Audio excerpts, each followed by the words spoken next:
Donc, cette matinée porte sur le cadre législatif, une loi pour les musées.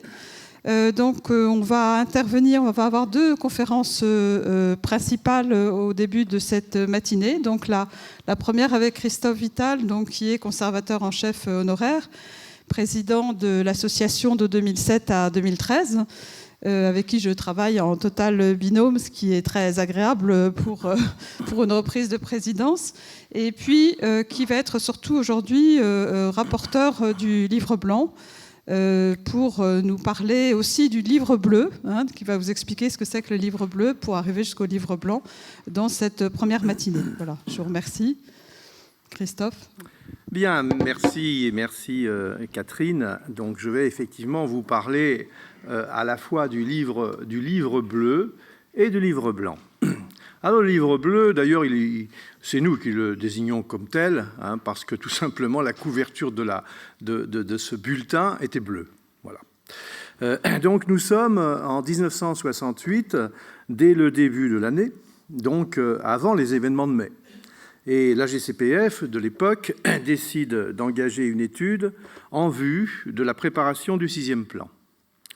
L'objectif était d'obtenir, selon la volonté de l'AGCPF, une réforme du patrimoine culturel. Et le travail va donner lieu à une enquête, alors c'est une tradition chez nous, restituée lors de journées d'études en octobre. C'est toujours une tradition. Puis à la publication d'un bulletin l'année suivante. Donc en 69, très précisément, le bulletin.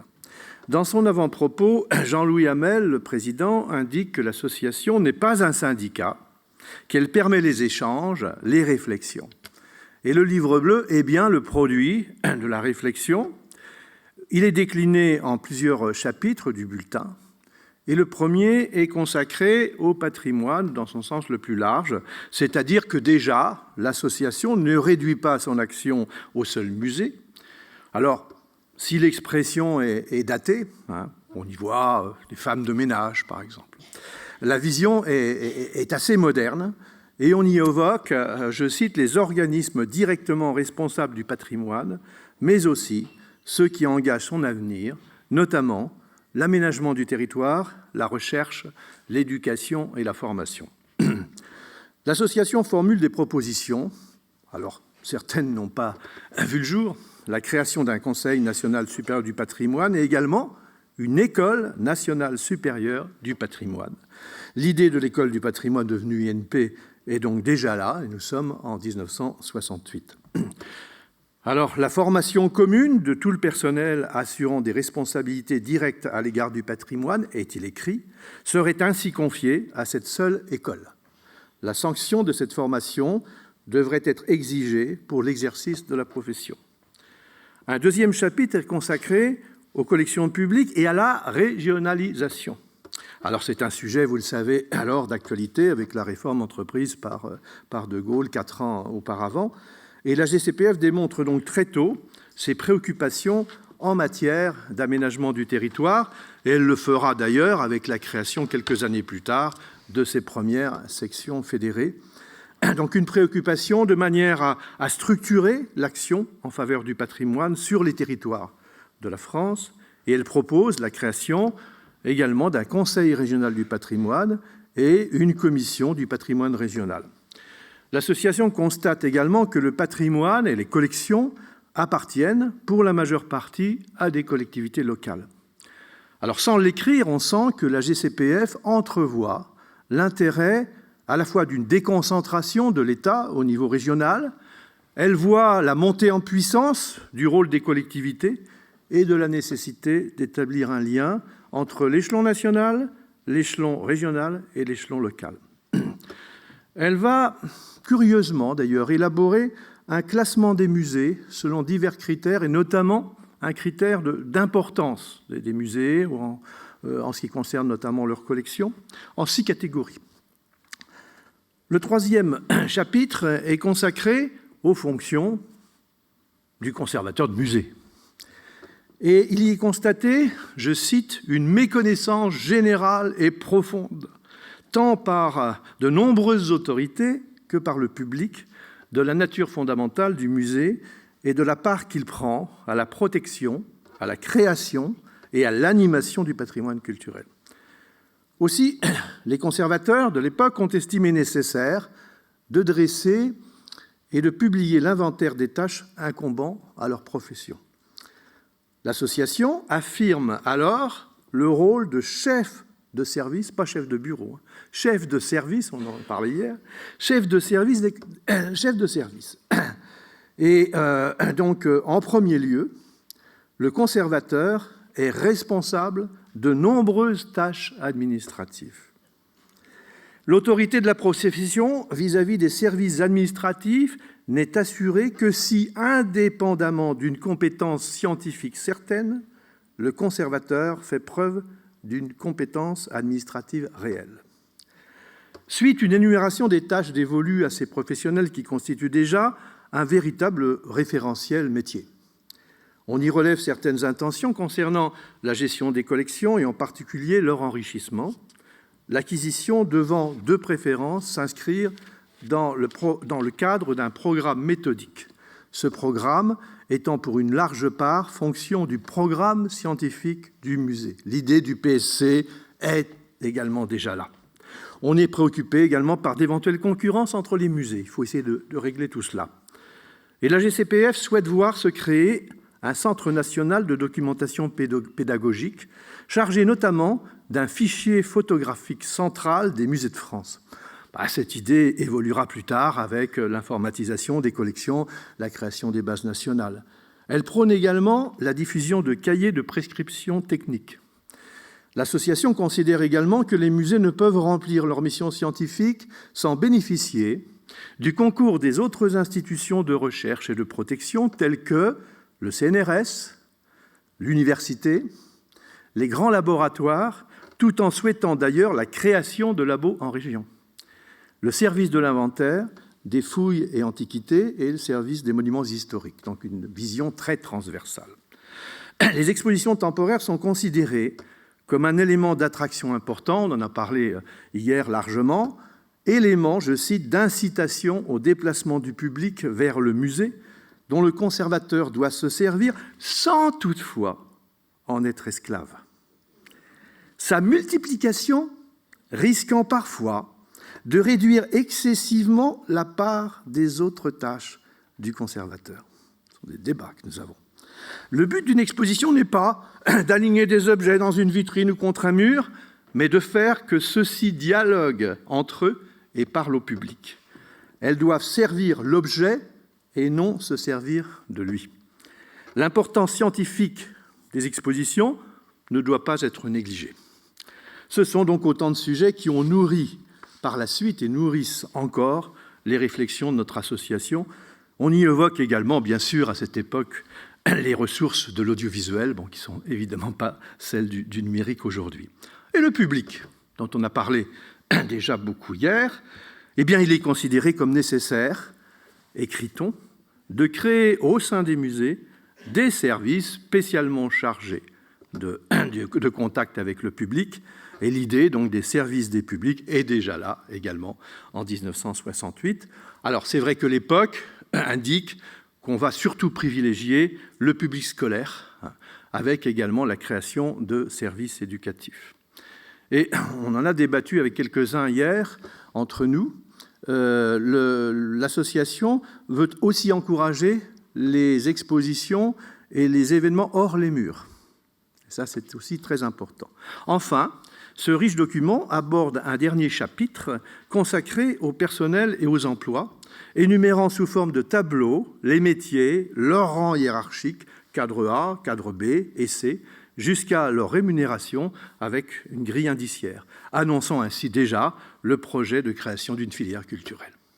Voilà donc pour le livre bleu, vous voyez qu'il y a beaucoup. Alors je pourrais vous en parler pendant 1 heure parce que ce document est d'une grande richesse. Il mériterait presque d'être republié ou du moins accessible en ligne.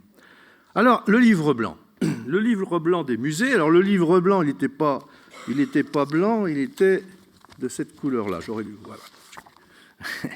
Le livre blanc, donc nous sommes en 2010-2011 et près de 10 ans après la promulgation de la loi.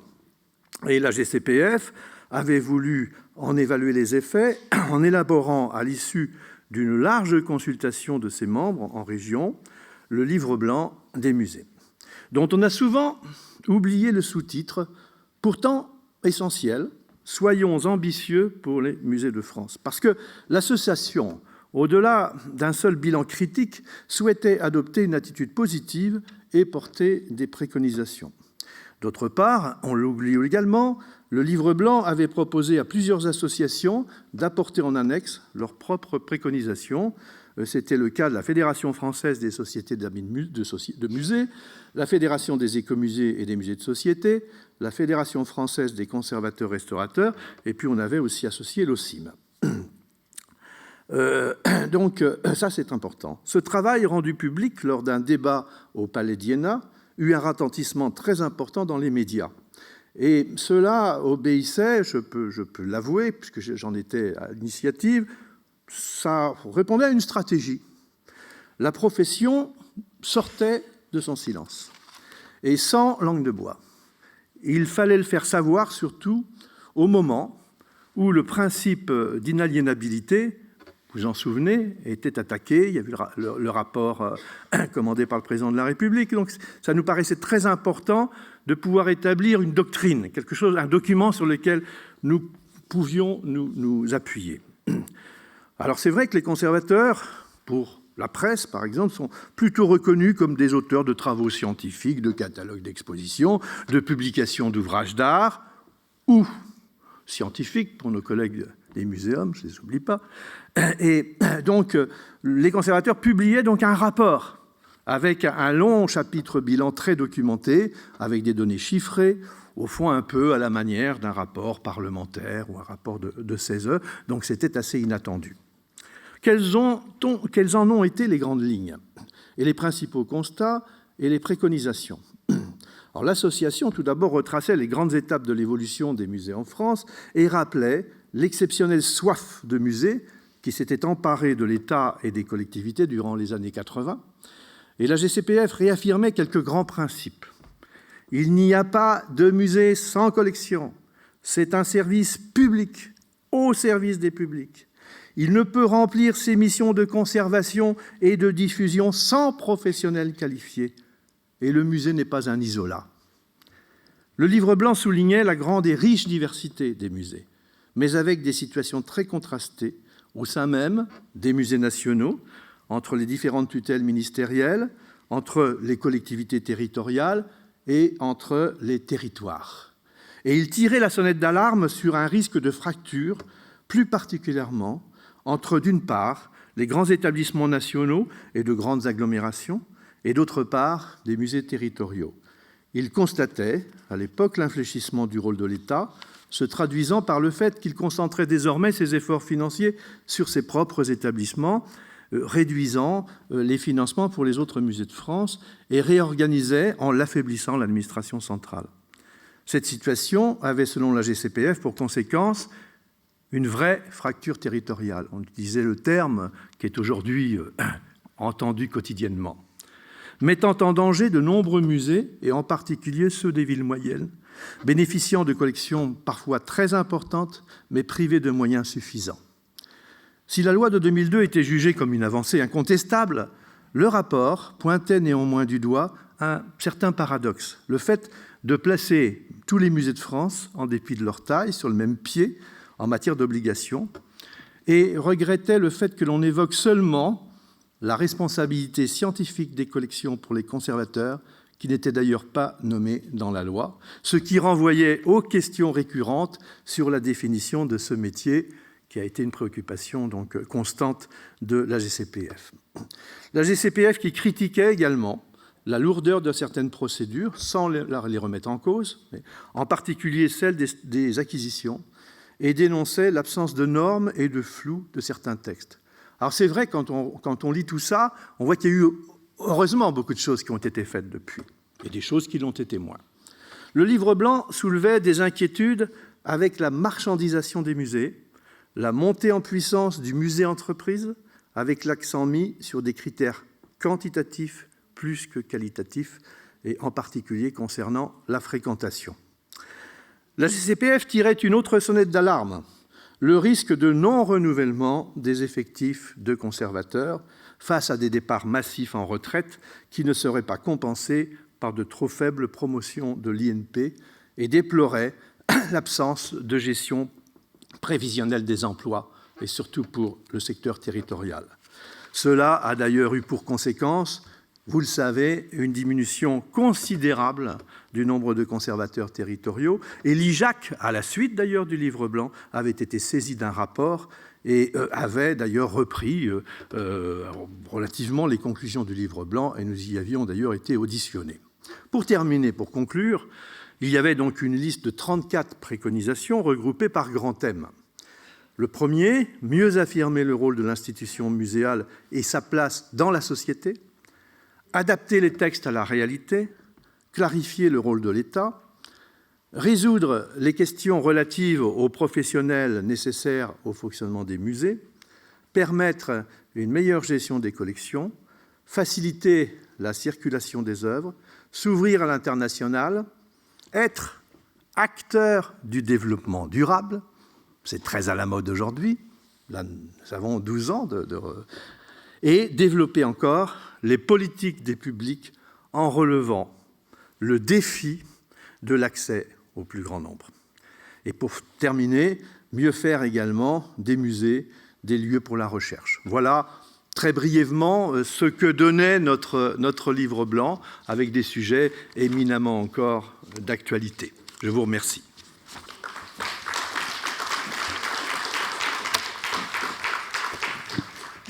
Merci Christophe pour cette synthèse et de nous remettre aussi dans ces années antérieures, notamment autour de 1968. Et comme tu le rappelais, le livre bleu, et c'est uniquement la couverture de l'édition de 1969, qui était d'ailleurs d'une esthétique qui aujourd'hui nous interrogerait beaucoup. Mais voilà, donc c'était pour nous un témoignage très important. Et surtout, ça permettait d'expliquer la suite avec le livre blanc que nous avons, je dis nous parce que j'étais dans le CA à l'époque de l'association, et donc on a collaboré avec Christophe très ardemment bien sûr à ce livre blanc qui a ses défauts et ses qualités, mais qui a le mérite d'exister et d'avoir posé, comme il l'a bien expliqué, des problématiques qui nous interrogeaient beaucoup à ce moment-là. On n'a pas le temps de poser des questions tout de suite puisque ce sont des conférences majeures, mais comme hier, vous aurez un débat avec la salle tout à l'heure après les tables rondes.